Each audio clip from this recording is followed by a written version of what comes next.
This is one of those projects where by the end of this episode, the interior is going to be totally transformed.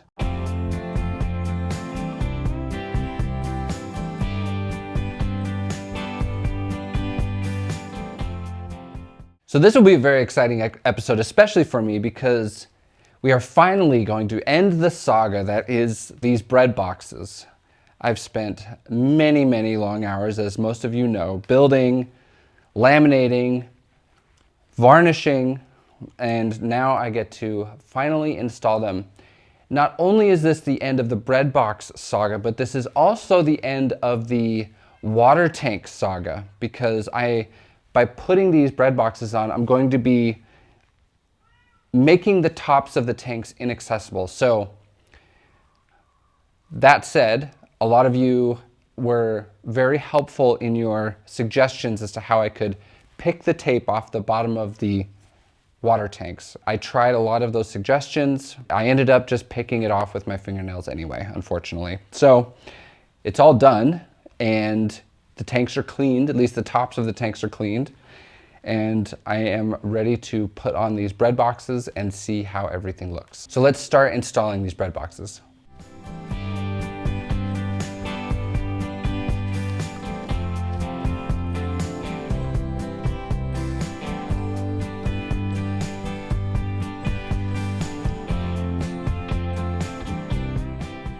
I'm going to do some quick masking before we put these in, because I've decided to, instead of fasten these things in, I'm going to use 42 million, which is Total Boat's adhesive sealant. This will be a great glue for bonding them in place, but is also removable. So I could be able to cut these things away in the event that I need to access the tops of the water tanks. I'm going to just do some taping around the outside, and then we can get them in place.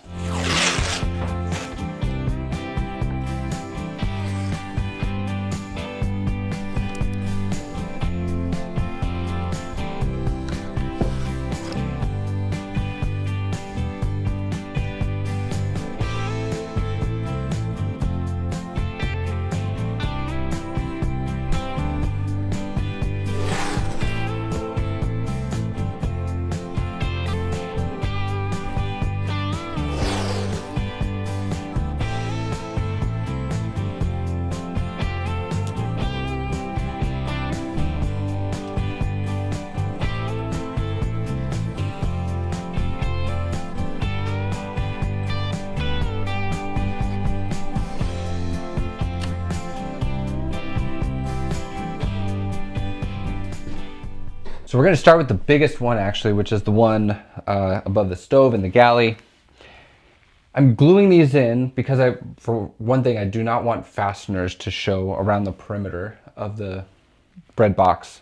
But there's lots of gluing surface area. And so using something like this adhesive sealant will both be flexible for if the boat flexes, and it'll allow the bread box to flex with the boat, which I don't anticipate a lot of. It will also be very clean looking. And so when I say cut them out, I mean cut the glue, not the bread box itself, but I would be able to cut the glue very easily from the inside of the box and just cut the whole thing away if I need to remove them, which I don't anticipate needing to do, maybe once every 15 years or something.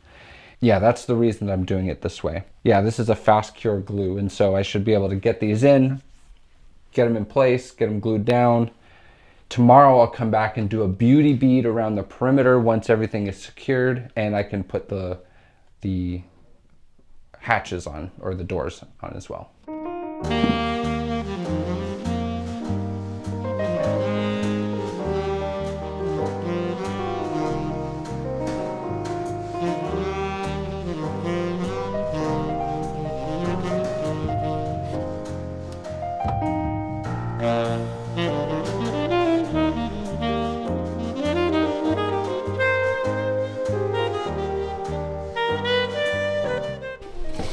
What about the finishing touches? I finish, putting this in, and then it makes it glaringly obvious I need to get the frames around the windows, finish varnishing the valances. There's plenty to do, is all I'm saying. You still thinking? I'll never run out of things to do. So I'm gonna let that cure before we install the doors tomorrow so I don't, move anything. So let's get this one installed now.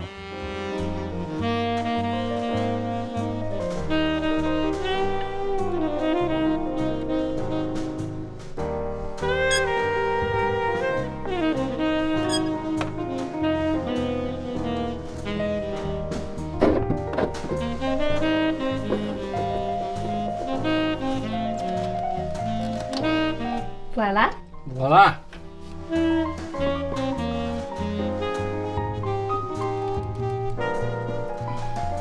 All right, and I've got the one ready for the nav station to do, so let's get it.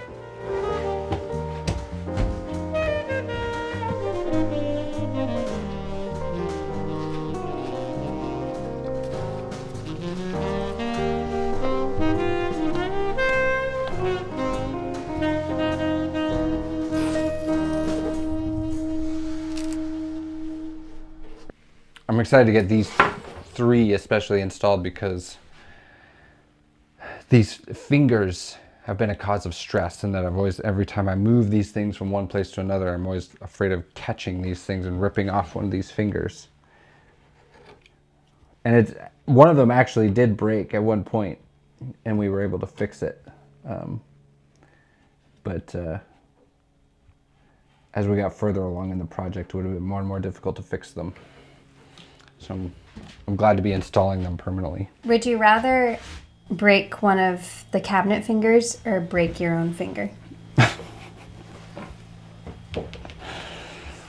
not going to answer that.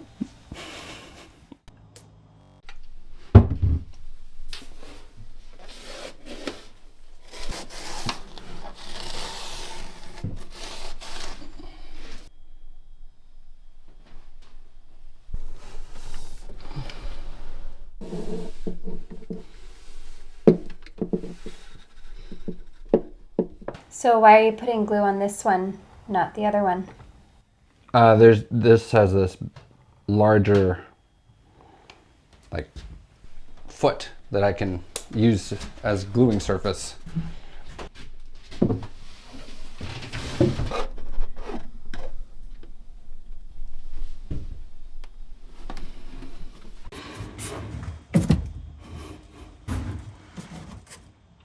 I have one more left to do. I have a few things to finish up the lids on the water tanks. And then I'm hoping to get it installed by the end of the day today. And then we can start putting doors on tomorrow.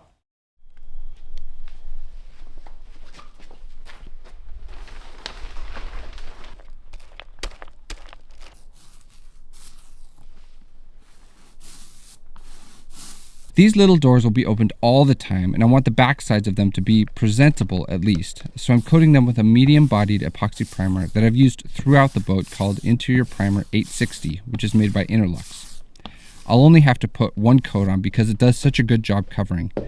And since it's just the back sides of the doors and won't see a lot of sun, I'm not going to worry about it yellowing from UV or anything like that.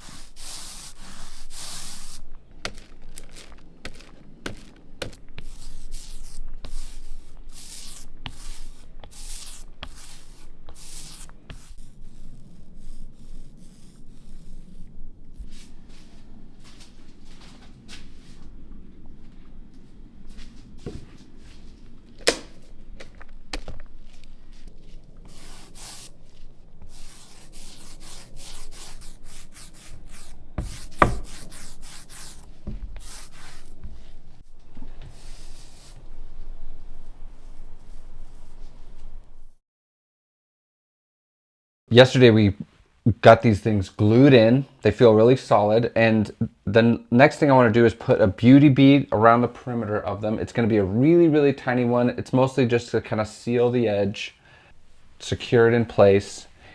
And then we can put the doors on these little cabinets. So I'm really, really looking forward to seeing these things done and without tape and seeing how good they look.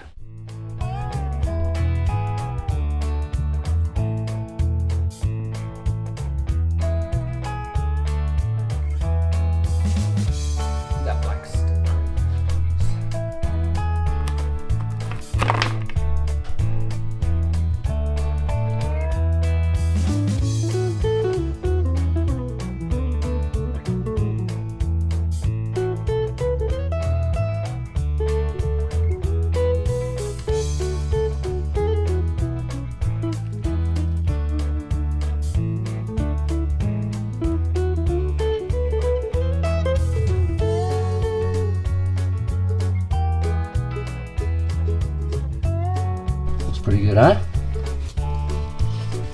Looks great.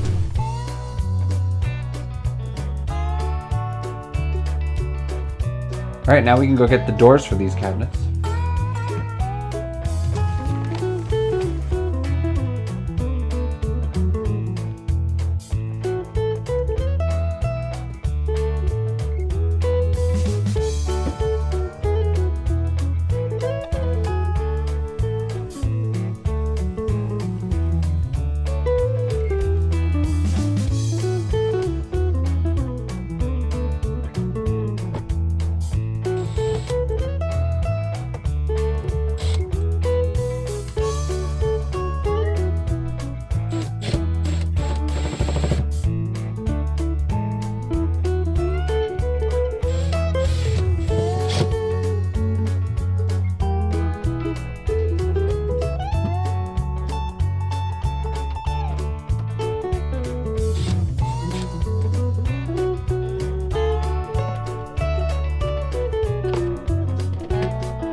Unfortunately, the inspector has made an unannounced visit. Uh-oh.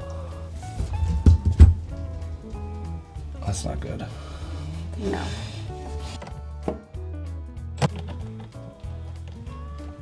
She seems to be inspecting your drawers. My drawers? They're not drawers. Sorry, your cabinets. Yeah.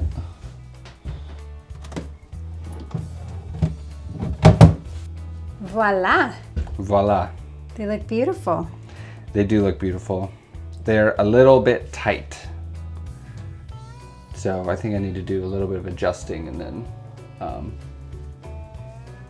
then they should be openable. Sanding? I don't think so. Hopefully just adjusting the hinges a little bit. You're gonna have to tell the people why you didn't make carbon hinges for these bread boxes. This boat would never get done if I made all the hinges.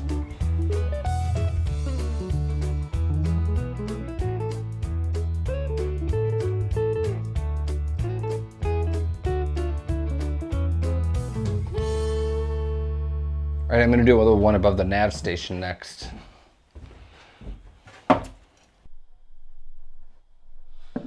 The rest of the cabinets on the boat will be normal square cabinets with doors and drawer faces. I haven't decided what the door face design should be, so if you have any input on that design, I'm all ears. I kind of think a simple shaker style with a wood border would be cool. They would be easy enough to build and varnish, but if you have any ideas, please let me know in the comments.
Nice. So you'll notice there's no handle, and I haven't decided what to do about handles yet. I'm kind of thinking doing like a little antique cleat. Hey Matt, wait. What? These bread boxes aren't done. Oh, well, they just need handles. It's just handles. It's just a little thing. It never ends. Oh, no, it never will.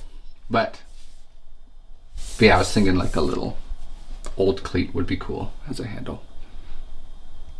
That would be cool. Would it pass inspection though? I think so. And every bread box could have a different handle.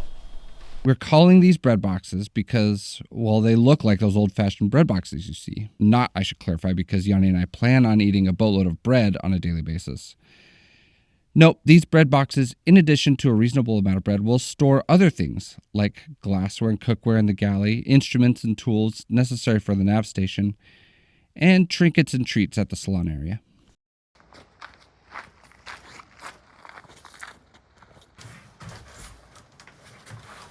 I finished varnishing these overhead panels that are going to go up here forward of the galley, and so I'm excited to see how they look installed. So we're going to do that this afternoon.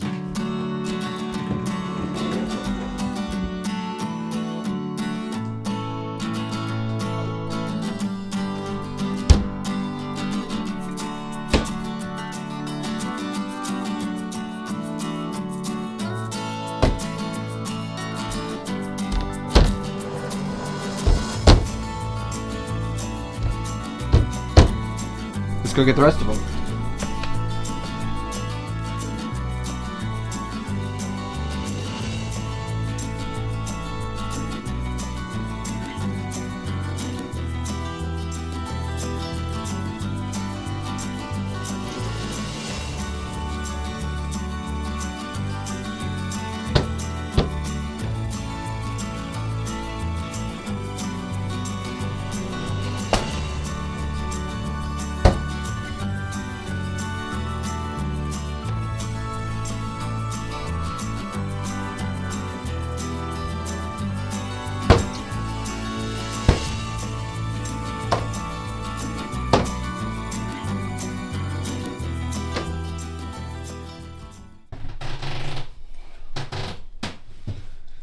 Wowie. I really like it. I think it's not too shiny, and I think it looks really classy.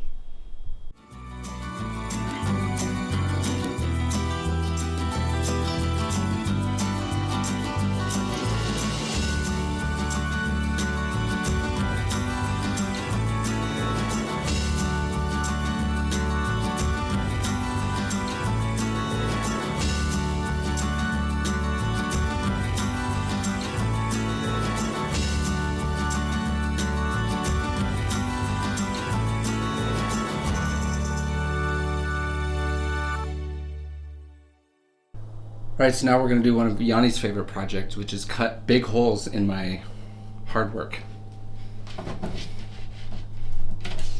You're cutting holes in your beautiful panels. Big holes. You've got to be kidding me. I kid you not.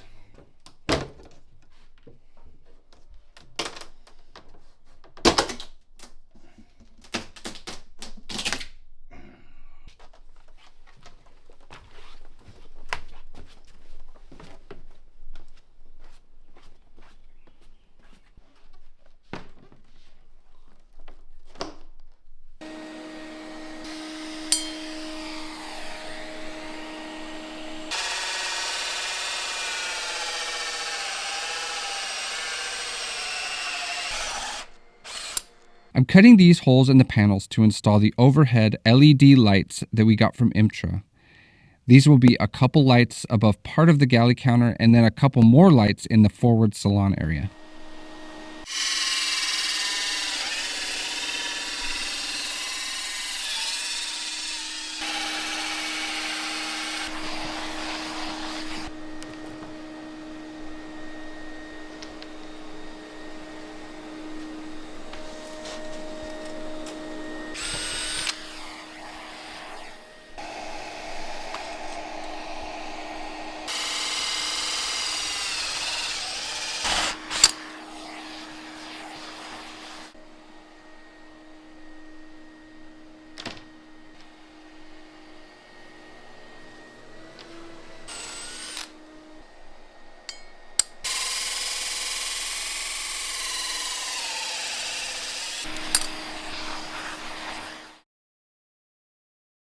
Matt installed the lights, and we came back after we put Alder to bed to get some nighttime shots of the interior, with the dimmable lights, of course.